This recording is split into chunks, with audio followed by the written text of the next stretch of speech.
Hello and welcome to iBuzz. I'm your host Nosheen Bukhari, bringing you the most exciting and latest news from showbiz world. In today's episode, we will discuss BET Awards 2021, followed by a movie review on a latest release, F9. First things first, let me quickly take you to the top stories of the day. Ed Sheeran and Kylie Minogue team up on new song. Megan Thee Stallion and Cardi B dominate 2021 BET Awards.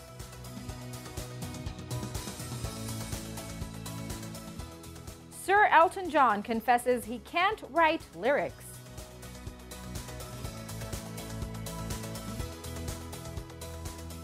Fast and Furious 9 breaks pandemic box office record.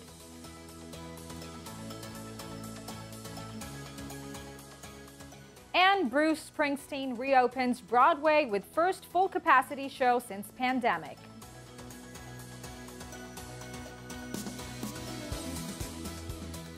And now moving to the top story of the day. Megan Thee Stallion and Cardi B were among the big winners at the 2021 BET Awards in Los Angeles. To have further discussion on the awards, we are joined by Andy Jones, who is an entertainment journalist. Andy, welcome to Know. Thanks for having me on. So, Andy, Megan Thee Stallion, Andra Day, Queen Latifah among winners as show celebrates Year of the Black Women. I would like to know your comments on that. Yeah, so Cardi B basically did a Beyonce live on stage at the Black Entertainment Awards. That is using her performance with Migos to reveal she's expecting a second child with Migos performer Offset. She already has one baby with Offset, born a few years ago, called Culture, and she took to the stage in a Dolce & Gabbana Diamante studded catsuit with the belly cut out of the front to reveal just how pregnant she was. And then she later revealed on her Instagram #2, meaning they're having baby number 2. It's a really interesting development actually, because this has been one of the biggest on-off relationships in rap. They got together in around 2017. They got engaged, they got secretly married, they split up, they were on, they were off, they're about to get divorced, they had a baby, and now they're having another baby. So, you know, it feels very, very much on with Offset. Right. And did that remind you of Beyonce in 2011? This was the similar reveal what Beyonce did in 2011. Yeah, absolutely. You know, you can't just sneak out a tweet anymore or an Instagram post saying, by the way, I'm pregnant. Performers perform even when it comes to a baby reveal, and you know, announcing very obviously on stage that she's pregnant was a great way of doing that. Right. And she won 2 prizes at the ceremony, Best Video and Best Collaboration for WAP, with a duet with Megan Thee Stallion. Megan Thee Stallion also won 3 other awards as well as that one. She won Best Female Performer for the 2nd year in a row, and she won 2 awards for WAP, being Best Collaboration and Best Video. She also picked up a Viewer's Choice Award for her song with Beyonce called Savage. And Megan Thee Stallion dedicated all her awards again to her late mum, who passed away a few years ago from brain tumour. And she also shouted out Cardi B for pulling on the collaboration with WAP, which was obviously one of the biggest songs of last year. Right. And Andy, this year the BET Awards returned to the live show format and welcomed back an in-person vaccinated audience along with the red carpet. So how did you feel about in-person show that seemed like a return to pre-pandemic norms? Oh, thank the Lord. I feel like whatever your music choice of preference, having music awards where stars are sort of dressed up in their bedroom on Zoom, and then they have their dog in the background, or they pick their cat up to wave, or they have like some poster behind them dedicating something.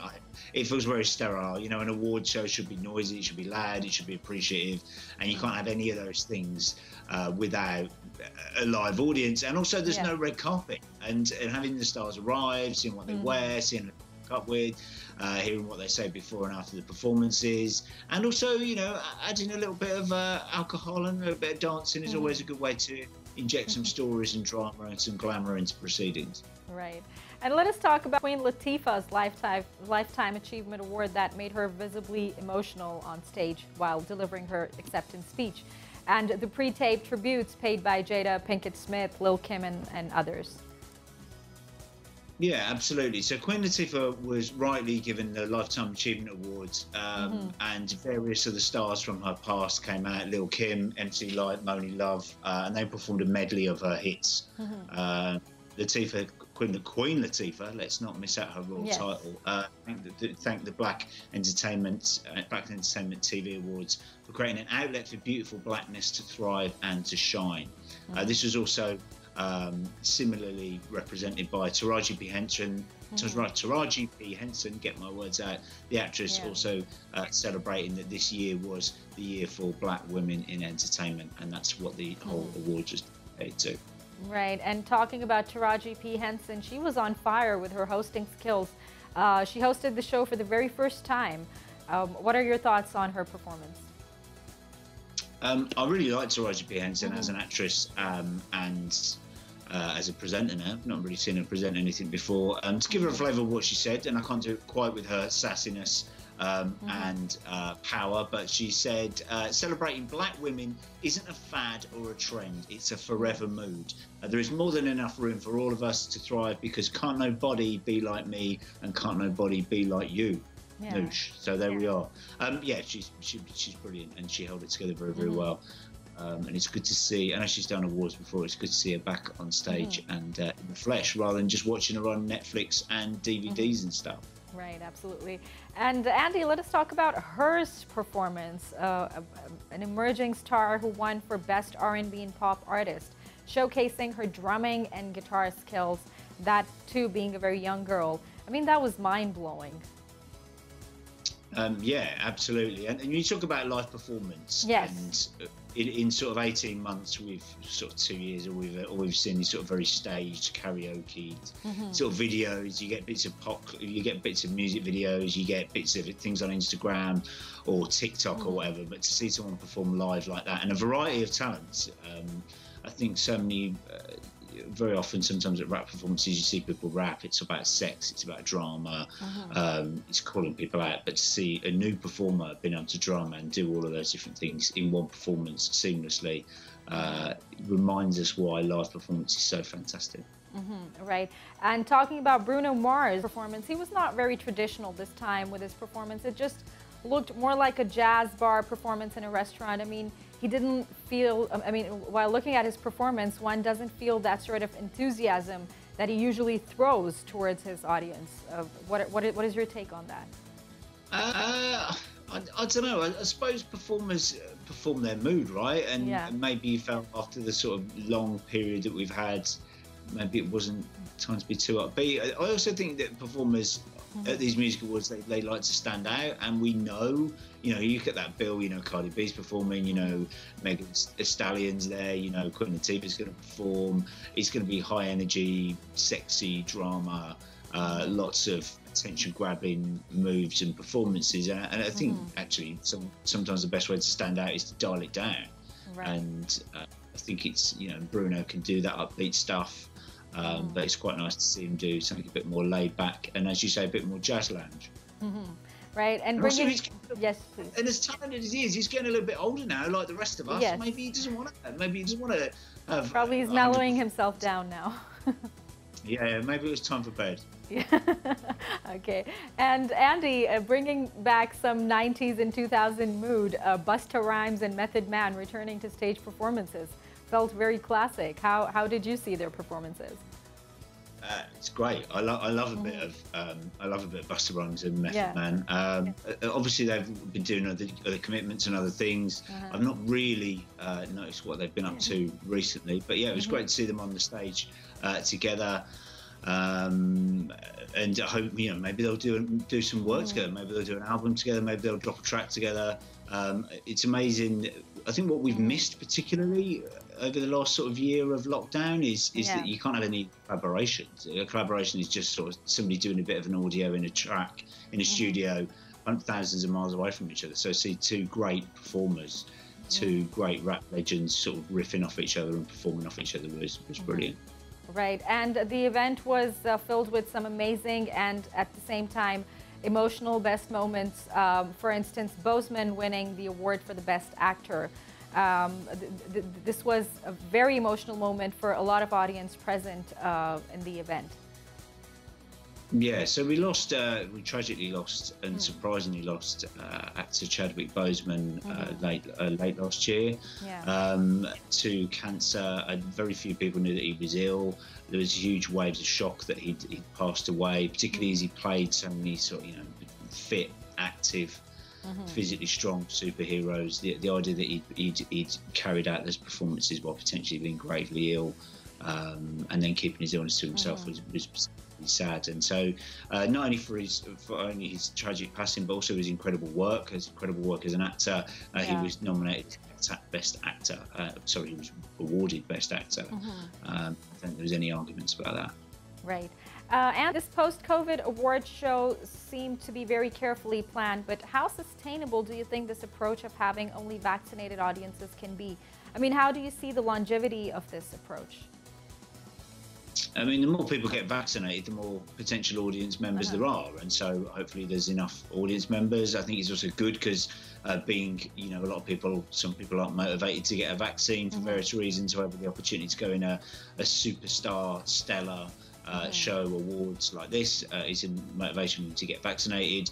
I think, unfortunately, these things will become the norm. We know about social distancing. I think we've started to accept that. We know that we've got to be vaccinated to get flights, to go to different places, to attend public functions and things potentially. And unfortunately, these events can only exist in their form and the pre-COVID form, and it felt very pre-COVID last night. If people are vaccinated and we keep this virus at bay. And let's be honest, I don't think many people mentioned the word vaccine on stage last night. So it was good to see everyone from sort of Method Man and... And Andy, coming to the theme of the show, the event, it was the Black women in entertainment.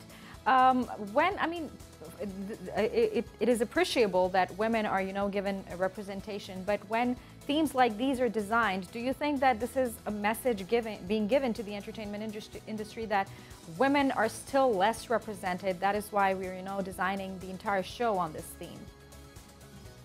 I think in terms of visibility, there's a huge number of Black women artists out there, and there have been for a very, very long time. I think one of the annoyances of Black performers, if we use a broad term, Black singers, Black actresses, that they very often don't get the same billing on anything billboards to pay to representation. You don't get them in senior positions. We've had performers on stage for a very long time. You don't have Black female executives very often. I think that's very uncommon, and not having a seat around the business table when these sort of contracts are designed, when pay is being given out, I think that they then feel less represented in that way. I think it's not necessarily just, let's say, black female artists are great. I think we've been that for a very long time, all the way back to the 50s and 60s. However, and even further beyond. However, it's important to have them around the right tables and making the right representative decisions and taking charge of their own contracts, how they're represented, and their own destiny. So I think you see a sort of assumption that Black female singers are going to be either soul singers or Motown type singers, sexy type singers. It's allowing them to be whatever they want to be, and giving them that destiny and charge of their own contracts, finances, and business decisions. Absolutely. Andy, it was a pleasure talking to you. Thank you very much indeed for being with us. Thanks. That was Andy with his thoughts on the BET 2021 awards. And now moving to other story details of the day. Ed Sheeran and Kylie Minogue have joined forces on an upcoming song called Visiting Hours. The pop megastars came to team up on the track after Ed jetted out to Australia in March to perform at a memorial for his late pal, music executive Michael Gudinski. The Shape of You hitmaker joined Kylie on stage for renditions of All the Lovers and The Locomotions. Ed also performed Visiting Hours, which he penned down under as a tribute to his friend. The moving song also includes the vocals of Jimmy Barnes and is set to be featured on Ed's upcoming studio album, believed to be called Subtract. Sir Elton John has insisted he cannot write lyrics and would end up penning crude songs. The music legend's longtime songwriter partner Bernie Taupin is behind much of Elton's back catalog, including hits such as Rocket Man, Tiny Dancer, and Don't Go Breaking My Heart. Sir Elton John has insisted it is better off that way. The latest Fast and Furious movie, F9, earned $70 million at the North American box office over the weekend. A new pandemic best opening that topped the previous record holder, A Quiet Place Part 2.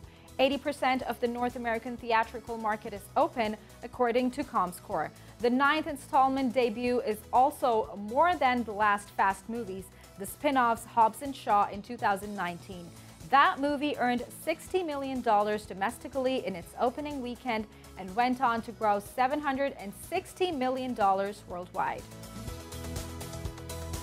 Broadway is not dancing in the dark anymore. With most of New York's COVID-19 restrictions lifted, Bruce Springsteen welcomed a packed house to Broadway for the first time since the pandemic shut down theaters in March 2020. Saturday night, Springsteen on Broadway returned to St. James Theater, the first theater to reopen its door in April for a pilot program designed to create a model for other Broadway theaters to reopen safely. While the theater is now allowing full-capacity audience members ages 16 to older have to prove they are fully vaccinated against COVID-19 to enter. And that is it from the newsroom. We will be right back after a quick short break, bringing you a movie review on the latest release, F9. Stay tuned.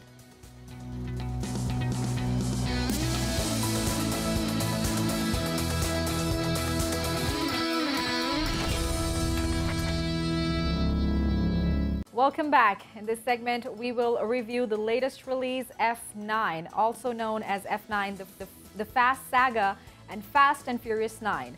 It is a 2021 American action film directed by Justin Lin, who also wrote the screenplay with Daniel Cassie. It is the sequel to The Fate of the Furious, which released in 2017, and the 9th main installment and 10th full-length film released overall in the Fast and Furious franchise. To review the movie, we have film critic James Luxford with us. James, welcome to the show. Thank you very much. So, James, do you think F9 Fast Saga, Fast and Furious, is better than ever before?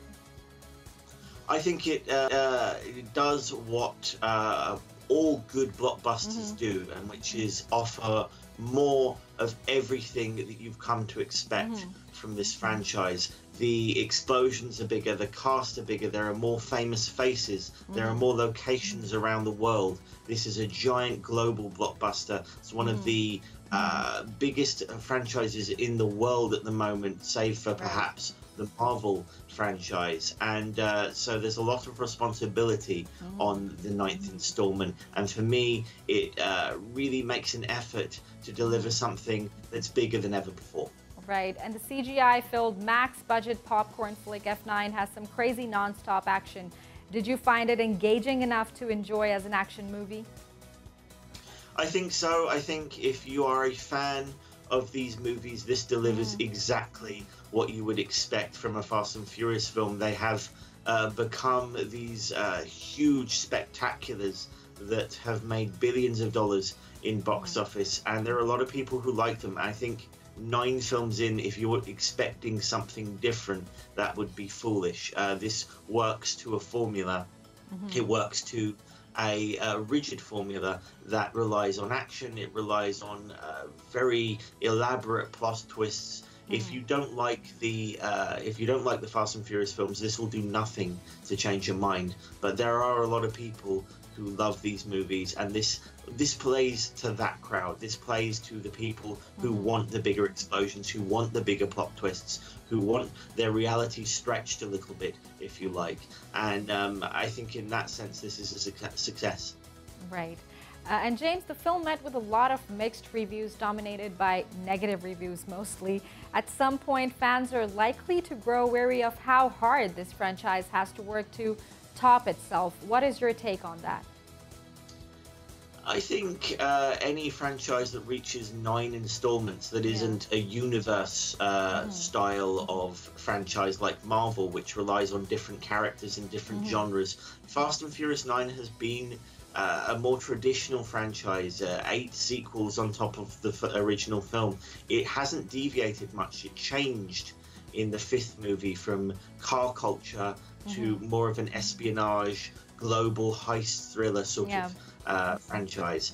And that's really the only change it made for the last few movies. It stuck rigidly to a formula. I think any franchise is going to show signs of wear after 9 films. As I say, I think if you are not a fan of the Fast and Furious franchise, this will do nothing to convince you. But there are a lot of people who do like it, and I think there's a plan in place in terms of running out of steam, as it were. There are rumors that the 10th installment will be the final installment in this current timeline, and I think at the moment, with what Fast 9 has offered and what we can expect from future movies and spin-offs, it looks like it knows that there are more movies behind it than there are ahead. Right. And talk about some additions in the movie this time, like John Cena, Charlize Theron. What are your thoughts that how did these actors add power to the movie? I really enjoyed Charlize Theron. She is a little less involved in this film than she was in The Fate of the Furious. In The Fate of the Furious, she was more of the main villain. Here she is advising, she is popping up in certain scenes, almost I suppose like a Hannibal Lecter style role, if you remember Silence of the Lambs, a prominent character but one that only perhaps pops up intermittently. John Cena is the main villain, and I think he does a fine job, obviously brought in after the departure of Dwayne Johnson, who went to star in the Hobbs and Shaw films. Coming from a similar background from WWE, he's very intense. He seems to understand what these films involve, and I think he's a good match for the likes of Vin Diesel and the rest of the cast. Right. And James, despite all the negative reviews, the film is still conquering the movie theaters. I mean, it has bagged $70 million only in US. Isn't that surprising? I think it's doing very well considering the standards, or the conditions rather, that we are living under in the global pandemic. It's important to remember that North American box office is half closed, if you like. Canadian cinemas still remain shuttered, and United States cinemas are only operating at limited capacity. So I think given the circumstances, this is huge news. It opened to a pandemic best box office on its opening weekend. No film has done better than that since the pandemic began, and indeed it's the biggest opening since the rise of Skywalker, the Star Wars movie, in America back in 2019. True. So it is a sign that the biggest movies can still get people into cinemas, even under these circumstances where cinemas can only work at a certain capacity. Right. Some viewers mentioned that it was a way too long sequel with very unnecessary action scenes. What is your take on that? I think at nearly 2.5 hours, yes, I don't think any movie needs to be that long. There are, of course, a lot of action sequences crammed in that take up the time, a lot of flashback sequences. We see the early years of Dominic Toretto, Vin Diesel's character. For me, there's a lot of scenes in there that perhaps might have been better on the cutting room floor. There's a lot to pack in, however, it's a huge cast, there's a huge amount of action to fit in, and of course a mid-credits scene that we're so used to seeing now that teases something for the future. There's a lot to pack in. It was a little long for me, but I think if you're a lover of these movies, that won't matter at all. Right. And James, talking about the entire franchise, the movie lost a very important actor, Paul Walker, but surprisingly they continued the franchise without him and didn't make anybody miss him much. I mean, of course, the void is larger than life, but still, this is one of those franchises that did not stop after losing one of their actors, and that is amazing. It is amazing. I've covered these films for a long time. I've interviewed the late Paul Walker, and he was so integral to not only the story but the spirit of the franchise. I think he embodied what Fast and Furious was about. And so his loss during the filming of Furious 7 was irreplaceable, and they don't try to replace him. His character, Brian O'Connor, still exists in that universe. He's still talked about in Fast and Furious 9. So there are efforts made to keep him at the heart of the story, even if obviously he can't be a part of it. And there are references to him. But it is remarkable how this franchise has kept going through 20 years, different cultural changes, and of course the tragic loss of one of its main characters.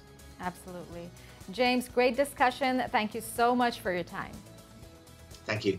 That was James Luxford with views on the latest release, F9. And that is it from today's episode. We hope you liked it. Don't forget to share your feedback on the social media link mentioned down below. We'll see you next time. Until then, take care and goodbye.